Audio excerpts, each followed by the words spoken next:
The sun. It's been raining all morning. It's sticky and it's muggy out. And I'm happy that the sun's coming out, but it is, woo, it's right in my face, y'all. Literally right in my face. So I had to put these shades on my pretty eyes. Lady in today, y'all. The lady in red. I could not look. I was just like, what should I wear tomorrow? It's gonna be gloomy. I need to wear some pants or something. And I figured I'd wear my red sweater. Trying to be cute. Trying to be cute. I have a move-in today. So which is great, because hopefully it won't rain throughout the day. Hopefully. It'll be cool, maybe a sprinkle here or there. But I heard that we supposed to get rain for all the rest of the week. And I'm thinking that I got Thursday and Friday off. But I think I have to work this entire full week, I think. I have to look at my schedule today, but I think that this is a full week that I'm supposed to work, and all of this, you see this darn water, it's getting on me. It's all in my car. I don't have a towel or nothing. Let me tell you guys. So yesterday, I went to the doctor about my knee. I left and went on my lunch break. Now, it was raining throughout the day. While it was raining throughout the day, so much going on outside. The sun was out like it is now. I put my shades on after I left the doctor's office. He said that still he wants to wait to see what the CAT scan says, because he's worried that I may have a tear in my knee. So that's what he's concerned. He's like, he don't know if we have to have surgery or if we just have to have some type of therapy. Maybe it's a pulled muscle or something like that. But either way, he's not sure, because he still sees swelling. He still sees swelling there, and the fact that I can't walk regularly.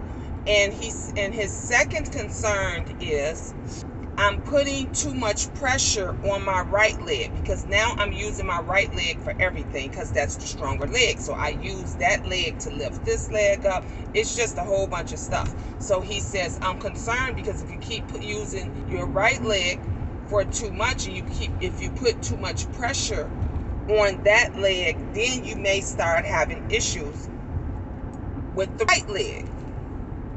So he said either way, he has to wait until I get the CAT scan, and it tells him what's going to happen. And then after that, he wants to see me after I get the CAT scan. So anyway, so okay, he gives me some more patches to put on my knee. Them damn patches don't do nothing, honey. Them pain patches, at least the ones he gave, they'll do nothing. So he gave me some more patches and stuff, so I'm leaving. When I leave, my allergies, I think it's all the rain and stuff. It's starting to mess with me. My eyes and my nose and stuff wasn't watering until I let the windows down. I got here and let the windows down and stuff. So, sorry. Sorry, guys. Don't want no post-nasal drip on camera. So I let my windows down. I didn't let them all the way down. I like cracked them a little bit, but it was a big crack, about this much. And I forgot. Yesterday, we have the storm, right? The alert on my phone, it tells me a storm is coming. It gets dark. It starts to pour down raining.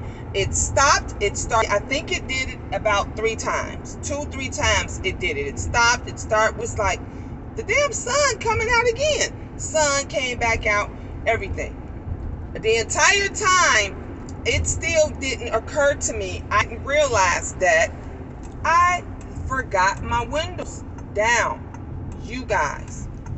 After work. I get off work at 6 o'clock, right? After work, I go to get in the car, open my car, click the alarm, open my car door, water pouring out the car. Mats, they still wet right now, still got a little water in it. My seats did dry for the most part because they're leather. Thank goodness that they are leather. So they dry for the most part, but the water.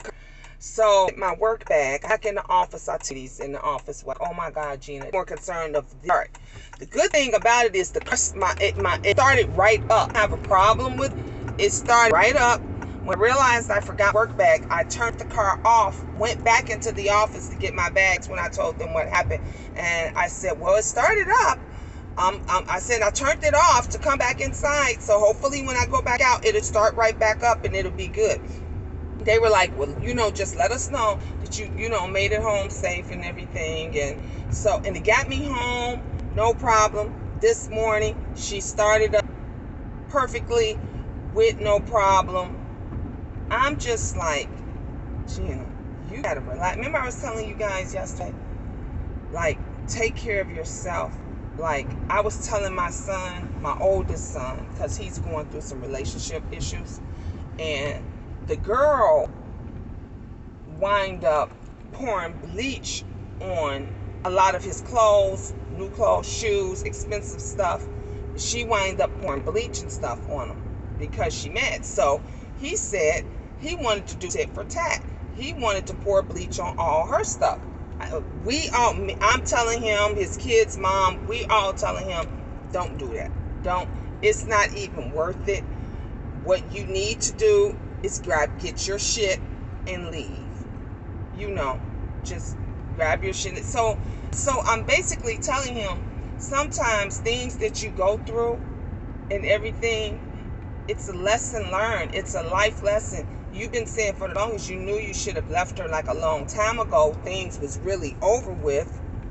And you didn't know why you stayed. I said we all go through that. I went that in my marriage. I told you guys about that before. I knew it was over when I stopped arguing with him. When I stopped arguing, when he would do some fucked up shit, and I realized I wasn't even mad. I didn't even hear anymore. I didn't even, when you scream and holler and yell, you still care.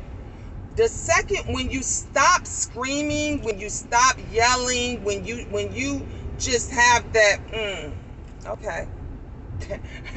I saw a meme where the guy, a TikTok or something, where the guy said, when she say, okay, don't fuss or nothing, watch the fuck out.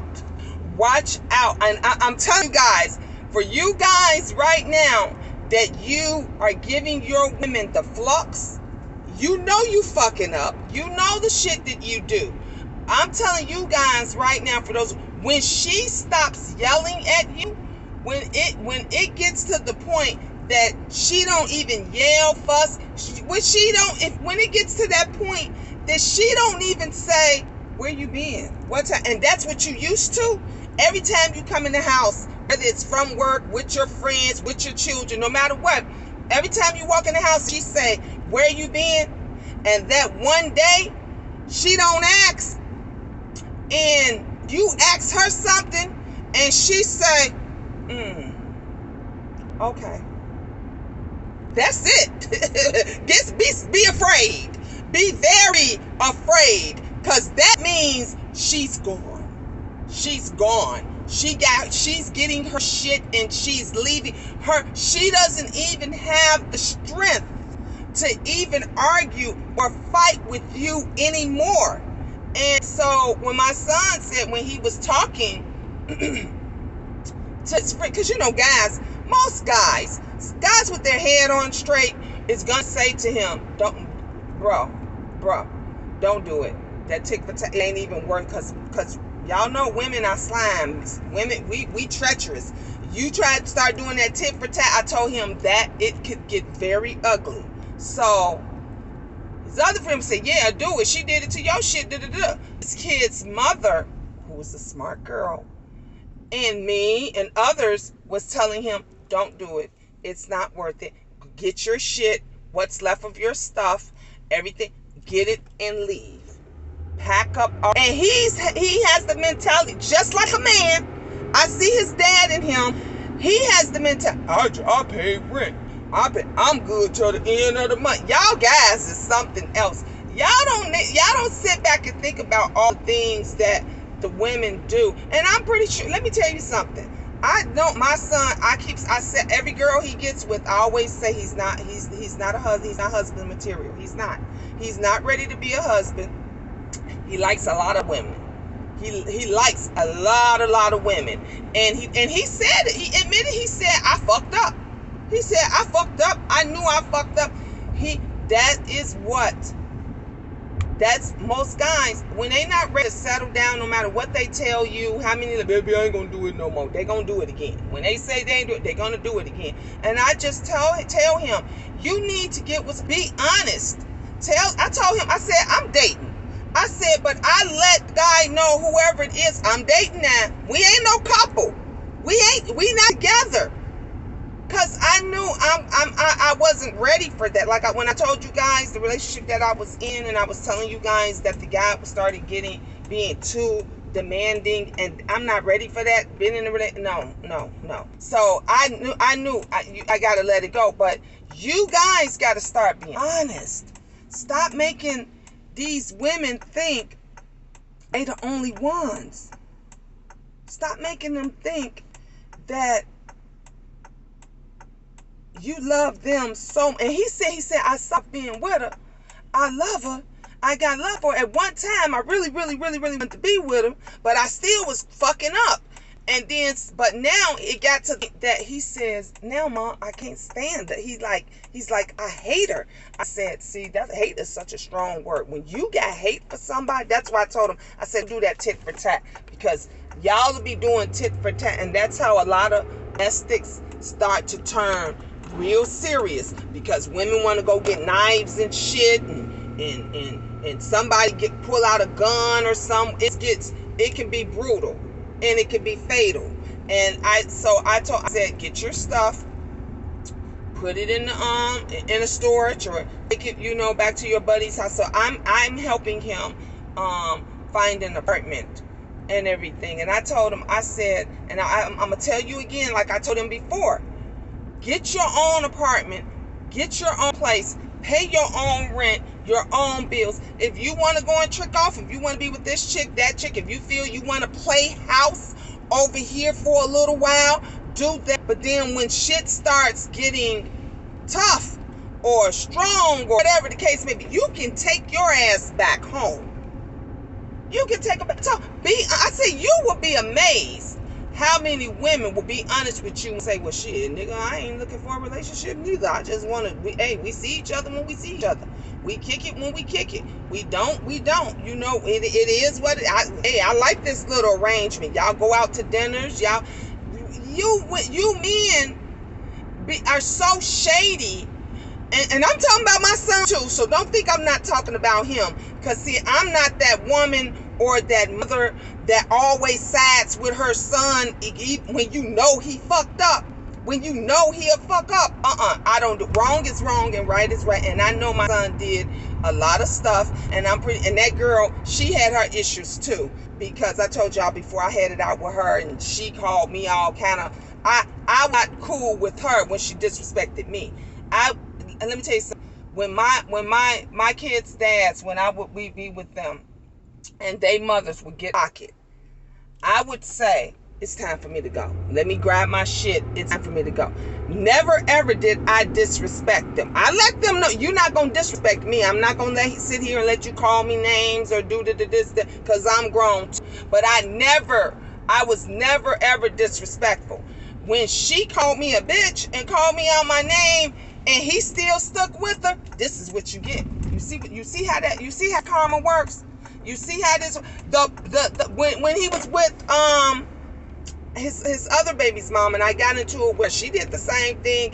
The police, when the police came, the police officer said, dude, why we ain't carrying you out here in handcuffs? They couldn't believe. They was like, I could just tell how your mom talking. and the reaction that we get from that your mother's down for you, that she did. Why we ain't taking you out in handcuffs? Because usually when you curse out a guy's mother or be disrespectful, he ready to fuck you up. And any of my other sons, they would have tag teamed ass, but he figured, and I can see how he figured that if he jumped on her or whatever, what good is that gonna do? It's gonna make everything worse. And he just wanted to keep the peace. So he was telling her, he was telling her, shut the fuck up. Like he'll say that, shut the fuck up, woo woo, shut the fuck up, go in the house, stuff they could say. And he would tell me, Ma, just go home, I'll talk to you later. It was that kind of stuff. And he was trying to keep, so I could see that. But the time when you mad and you upset, I want to see you smack this bitch in the mouth. That's all. That's what I want, which is wrong. Which is wrong. He did. But even the police officers, that was what was, they couldn't even, they was like, why we ain't carrying you out of here in handcuffs? Like we don't even get it. We don't even understand. And they was like, well, mama, you know what you got to do. He a grown man. Let him be a man. If these the kind of chicks he want to be with. And I say, me and his friend, his best friend, they're like brothers. That me and their mother, his friend's mother, we were talking last night. She called me last night, made my evening. And we were talking, and we both was in agreement. We was like, why they can't just get some nice girls? She said, you know what they want? They want them hood rat chicks that with big booties and everything hanging out. And I said, yeah. I don't understand it. Why you can't get someone? And I'm not saying all girls, all young girls that go for surgery and do this and that. Everybody got their reasons for getting it. But why you can't get someone that is respectful enough to not just show all their goodies and just let all their everything just hang out? Let me tell you something. I'm one that I myself love to dress sexy. I'm a girly girl. I love to dress sexy. Shoot, these girls, all I got, I like to lift them up and show a little boob, from here and there, everything else. Look, if you got a man and stuff, and you in a serious relationship, there's just things that you shouldn't and should not do, And so when you around someone or with someone that is disrespectful like that, and they don't, but guys like what they like, everybody, they like, and those the type of women that my son and his brother that they like. And so me and his friend, best friend's mom, we was just talking yesterday. We was talking about the baby mamas, and we was talking about them, and had long conversation. We was going way back. We was talking about how when we was growing up, how our parents didn't take that shit. Our parents would be like, take them kids with you. We take care of the kids. We help out as much as we can. We was talking about these new age mamas that think they know it all. They don't know shit, and all of this. It's crazy. But I told her, she said the same thing. She said she's in the process of buying a house. And she says, Gina, she says, girl, I look out for me. I take care of me. He grown now. He gonna do his thing. Let him do what he want. And I said, you know what? You're right. And I said, I had to be the same way. I had to take him. I said, them 4 days that I was off, I had 4 days of bliss. I told you guys, I had 4 days of bliss. I relaxed. I did some things with the twins. Angel stayed at the house and got my rest. I needed to do what to do for me. I'm gonna continue to do. I worry about that's in the twins. Another 3 years and that's it. I'm not for these grown kid relationships and stuff. And then half time they back when he done went back to that girl times it ain't even me. And then y'all play these games. No, I'm not doing it. I don't got time for that. But yeah, the moral of this story is take care of you. Do what you need to do for you. Lady here at work, and someone said I got to pull away from over here. I shall see you guys later. I love you all. Peace, God bless, and y'all know what the thing for now. Mwah.